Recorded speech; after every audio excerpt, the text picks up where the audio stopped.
support fully. Thank you very much. Good. Mr. Fernandez. Very good. Very short, very nice. देखिए, अच्छा होता कि सरकार की तरफ से पहले ही बयान आता, क्योंकि वो बयान न आने पर हम किस दिशा में जा रहे हैं ये समझना कुछ मुश्किल हो रहा है। क्योंकि मुझे बताया गया कि शायद कानून मंत्री ने एक बयान किया है भी कि हम ये सारे दस्तावेज को सदन के सामने रख नहीं सकते हैं। नहीं, मुझे अपनी बात अभी कहना दीजिए। अगर उन्होंने ऐसा बयान किया है तो ये बयान पहले इस सदन में आना चाहिए था, क्योंकि फिर ये सारी बहस को एक अलग दिशा मिल जाती और जो वकील लोग हैं यहाँ पर वो बता देते कि क्यों कानून कोई बाधक नहीं बन सकता है सच्चाई को बाहर लाने में और सरकार के पास जो जानकारी है उस जानकारी को यहाँ पर रखने में। अध्यक्ष जी, हमको बड़ी खुशी है कि आज कांग्रेस पार्टी सच्चाई का खोज में है। तो हम ये मानकर चलते हैं कि श्री बी शंकर आनंद के नेतृत्व में जो एक कमेटी बनी थी जेपीसी, उसने जो रिपोर्ट दिया था उस सच्चाई से ये लोग हटे हैं। क्योंकि अगर वो सच्चाई थी फिर नई सच्चाई का खोज करने की कोई जरूरत आप लोगों को नहीं है। आपको रिपोर्ट हाथ में लेना चाहिए, कहना चाहिए ये सच है, संपूर्ण सच है। तो इसलिए अध्यक्ष हम ये मानकर चल रहे हैं अभी कि उस सच्चाई से वो लोग हटे हैं।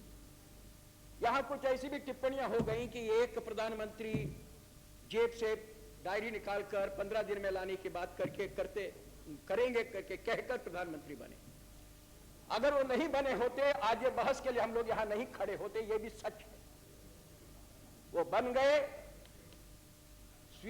स्विट्जरलैंड की अदालतों में लोग यहां से गए और पहले जो सारा लिपापोती करने का यहां पर काम हुआ था उसको खोलकर फिर एक बार उस पर खोज का सिलसिला शुरू हुआ। इसलिए आज हम लोग यहां पर यह बहस कर रहे हैं। इसलिए कोई मजाक वगैरह में नहीं जाना चाहिए, बहुत गंभीर मामला है। मैं जानता हूं बड़े लोग फंसे हैं, लेकिन बचाव का तरीका यह नहीं है कि उस खोज के पीछे लगे हुए व्यक्ति या लगे हुए दल या लगे हुए सरकार का आज यहां पर ऐसी कोई मजाक में कहा जाए कि 15 दिन में क्यों नहीं आया। हम बताते हैं 15 दिन में क्यों नहीं आया।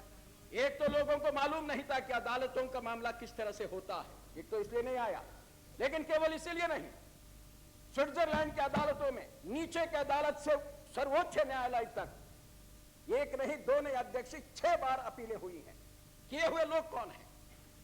क्या उनको चेहरा नहीं है, नाम नहीं है, शक्ल नहीं है, कुछ नहीं है?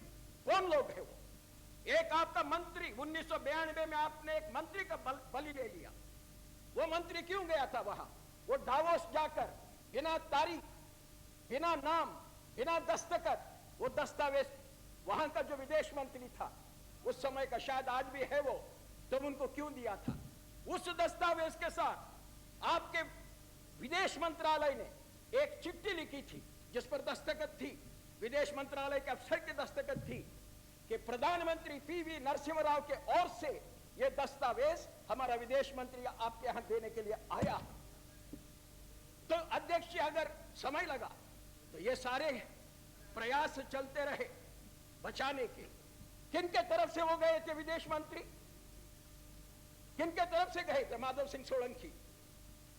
एक देश का विदेश मंत्री जाता है दूसरे देश में और ऐसा काम करता है जैसा कोई पोस्टमैन, और पोस्टमैन भी अपना पूरा शक्ल सूरत को दिखाकर करता है। ये तो किसी कोने में खड़े होकर उसको यूं बुलाकर एक दस्तावेज दे देता है। तो ये सारी चीजें समय बर्बाद करने में लगी। इतनी ही नहीं अध्यक्ष जी, दिल्ली हाई कोर्ट का एक फैसला था और वहां पर कहा गया था, स्विट्जरलैंड में कहा गया था कि अभी आप लोग इतना जल्दी इस केस को मत चलाइए। दिल्ली के हाई कोर्ट में मामला चल रहा है। दिल्ली के हाई कोर्ट ने जांच को रोक दिया था, सुप्रीम कोर्ट ने फिर वो जांच को चालू करा दिया। ये सारे कांड हैं। लोग, मुझे लगता है कि सब कुछ भूल गए हैं। बोफोर्स का मामला इसे दब नहीं जाएगा अध्यक्ष। अगर कोई ये समझता हो कि हम वही पुराना रिपोर्ट को हाथ में लेकर यूं यूं करके कहेंगे यह सच है, सच वो नहीं है, सच अभी बाहर आना है। लेकिन हम जरूर ये चाहते हैं कि मंत्री जी इसमें सच्चाई को यहां पर बतावें, अपने सच्चाई इस माने में बतावें कि जितनी जानकारी आपके पास है उसमें से कौन सा दस्तावेज आप सदन के सामने रख सकते हैं मुझे नहीं मालूम, क्योंकि इसके बारे में किसी से कोई भी बात नहीं हुई है अध्यक्ष जी। लेकिन कानून मंत्री यहाँ पर बतावे हमें ये दस्तावेज आए हैं, ये दस्तावेजों में से इतने दस्तावेज हम रख सकते हैं। और जब वो बताएंगे वो इस तरह से नहीं बतावे जैसे भूतपूर्व सरकार ने, यानी प्रधानमंत्री नरसिम्हा राव के सरकार ने जिस तरह से बिना दस्तखत वाला या छिपाने के लिए चलाए हुए सारे जो हथकंडे थे, तो वो चीज वो उस रास्ते को ये नहीं पकड़े। क्योंकि मुझे एक डर है, जब ये सरकार बनी, जब देवेगौड़ा प्रधानमंत्री बने, तो उन्होंने नरसिम्हा राव से कहा था आपका काम को मैं पूरा करूंगा, आपका ही दिशा को मैं चलाऊंगा। तो आपका काम तो भूफोर्स का सच्चाई को छिपाना भी आपका काम था, इसको हम नहीं भूल सकते अध्यक्ष जी। और इन्होंने वचन दिया है, अगर ये उसी वचन पर यहां पर हो तो फिर सदन को गुमराह करने की बात ना हो और फिर एक बार कोई कमेटी वगैरह बनाकर हम लोगों का परेशान करने की दिशा नहीं